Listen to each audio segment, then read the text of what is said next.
Lukas 12.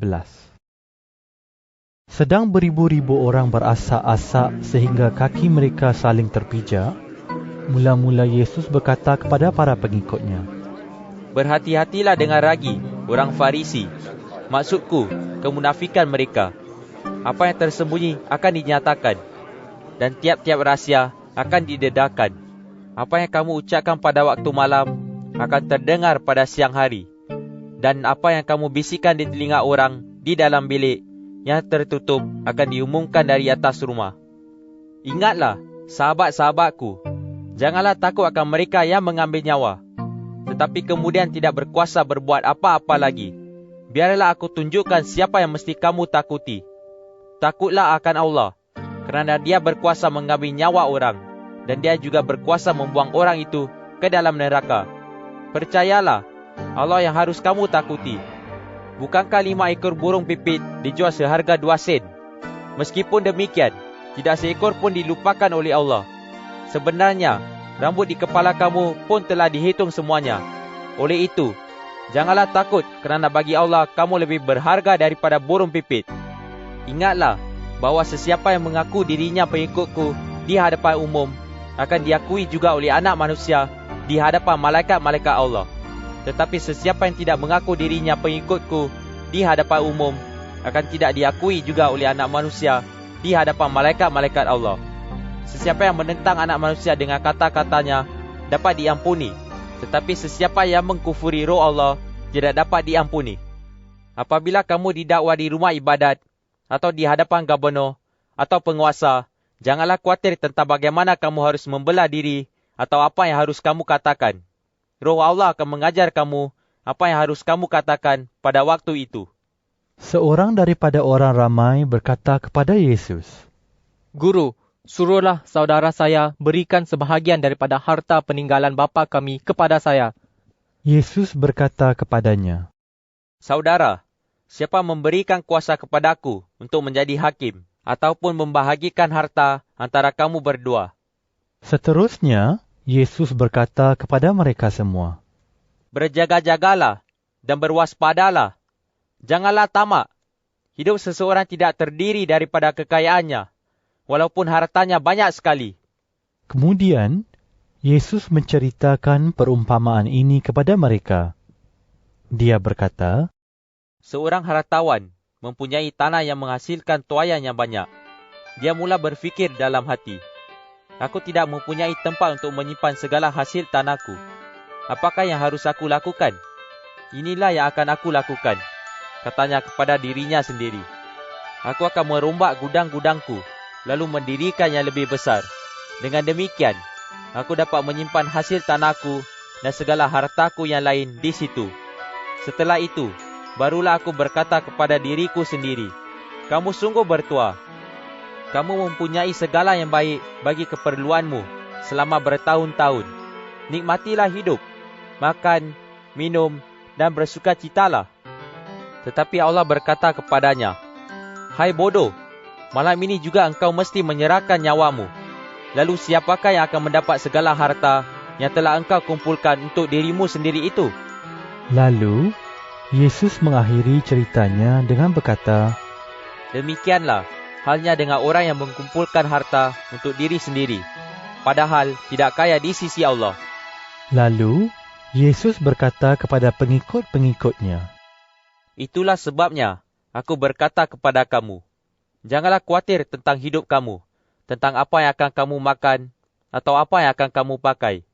Hidup itu lebih berharga daripada makanan, dan tubuh lebih berharga daripada pakaian. Perhatikanlah burung gagak yang tidak menanam benih, tidak menuai tuaian, dan tidak mempunyai gudang atau jelapang, tetapi dipelihara oleh Allah. Kamu jauh lebih berharga daripada burung. Siapakah antara kamu yang dengan kekhawatiran dapat memanjangkan umur walaupun sedikit? Jika kamu tidak dapat menguasai perkara sekecil itu, mengapa kamu khawatir akan perkara-perkara lain? Lihatlah bunga bakung yang tumbuh di padang. Bunga itu tidak bekerja dan tidak menenun. Tetapi ketahuilah, Raja Salomo dengan segala kekayaannya tidak berpakaian seindah bunga itu. Jika Allah menghiasi rumput di padang yang ada pada hari ini, tetapi keesokan harinya dibakar di dapur, tidakkah dia akan memastikan kamu berpakaian? Alangkah lemahnya imam kamu. Oleh itu, janganlah khawatir dan janganlah selalu fikirkan apa yang hendak kamu makan dan minum. Orang yang tidak mengenal Allah selalu memikirkan hal-hal itu. Bapa kamu tahu bahawa kamu memerlukan semua itu. Sebaliknya, utamakanlah pemerintahan Allah dengan melakukan apa yang dikehendaki oleh Allah. Maka semua itu akan diberikan oleh Allah kepada kamu. Janganlah takut, hai kamu yang kecil bilangan, kerana bapa kamu berkenan membenarkan kamu menikmati pemerintahannya.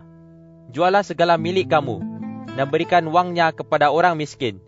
Bagi diri kamu, buatlah dompet yang tidak dapat rusak dan simpanlah harta kamu di syurga.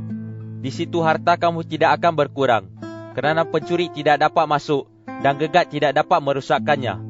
Lakukanlah hal itu, kerana perhatian kamu sentiasa tertumpu kepada harta kamu. Bersiap-siaplah untuk menghadapi apa sahaja. Kamu harus sentiasa siap sedia dengan pelita yang menyala. Hendaklah kamu seperti hamba yang sedang menantikan tuan mereka balik daripada jamuan perkahwinan. Apabila tuan itu balik dan mengetuk pintu, dengan segera mereka akan membuka pintu. Alangkah bahagianya hamba-hamba yang didapati berjaga dan siap sedia ketika tuan mereka kembali. Percayalah, tuan itu akan menanggalkan jubah dan menyuruh hamba-hambanya duduk, lalu melayani mereka. Alangkah bahagianya hamba-hamba itu jika didapati bersiap sedia, meskipun tuan mereka balik pada tengah malam atau lebih lambat lagi. Ingatlah, jika tuan rumah mengetahui saatnya pencuri akan datang, dia tidak akan membiarkan pencuri masuk ke dalam rumahnya. Kamu pun harus sentiasa bersiap sedia, kerana anak manusia akan datang pada saat yang tidak kamu sangka. Petrus bertanya, Adakah Tuhan menunjukkan perumpamaan ini kepada kami atau kepada semua orang? Tuhan menjawab, Siapakah hamba yang setia dan bijak? Dialah orang yang ditunjuk oleh tuannya menjadi pengurus rumah tangganya. Tuannya juga menyuruh dia memberikan makanan kepada hamba-hamba yang lain pada waktu yang ditentukan. Alangkah bahagianya orang yang didapati sedang menjalankan tugas apabila tuannya kembali. Ketahuilah bahawa tuan itu akan mempercayakan segala hartanya kepada hamba itu. Tetapi jika hamba itu berkata dalam hati, masih lama lagi tuan saya akan kembali, lalu dia mula memukul semua hamba yang lain, baik lelaki maupun wanita, dan dia makan minum sehingga mabuk. Pada hari dan masa yang tidak diduganya, tuannya kembali. Tuan itu akan mencencang hambanya dan membiarkan dia merasai nasib orang yang tidak taat kepada Allah. Hamba yang mengetahui kehendak tuannya, tetapi tidak bersiap sedia untuk melakukan kehendak tuannya, akan disebat dengan keras. Tetapi hamba yang tidak mengetahui kehendak tuannya, lalu melakukan sesuatu yang salah, sehingga dia mesti disebat, akan disebat dengan ringan sahaja. Kepada orang yang telah diberikan banyak, daripadanya akan dituntut banyak juga. Orang yang telah diberikan lebih banyak, daripadanya akan dituntut lebih banyak juga. Aku datang untuk membawa hukuman Allah yang seperti api akan membakar penduduk bumi. Alangkah baiknya jika api itu sudah menyala. Masih ada penderitaan berat yang mesti aku alami. Alangkah resahnya hatiku selagi perkara itu belum berakhir. Adakah kamu menyangka aku datang ke dunia ini untuk membawa kedamaian? Tidak, bukan kedamaian, tetapi perpecahan. Mulai dari sekarang, keluarga yang terdiri daripada 5 orang akan berlawanan. 3 lawan 2 dan 2 lawan 3. Bapa akan melawan anak lelaki dan anak lelaki akan melawan bapa. Ibu akan melawan anak perempuan dan anak perempuan akan melawan ibu. Ibu mentua akan melawan menantu perempuan dan menantu perempuan akan melawan ibu mentua.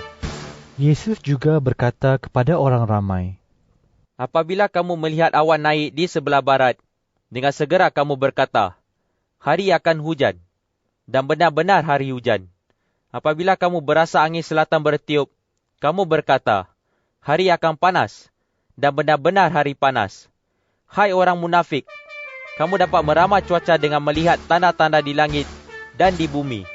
Tetapi mengapakah kamu tidak dapat memahami tanda zaman ini? Mengapakah kamu tidak membuat keputusan sendiri tentang apa yang benar? Jika ada orang hendak mendakwa kamu di mahkamah, berusahalah sebaik-baiknya untuk menyelesaikan perkara itu sebelum kamu tiba di mahkamah. Jika tidak, orang itu akan menyeret kamu ke hadapan hakim. Lalu hakim akan menyerahkan kamu kepada polis, dan polis akan memasukkan kamu ke dalam penjara. Percayalah, kamu tidak akan keluar dari penjara sebelum kamu membayar denda kamu.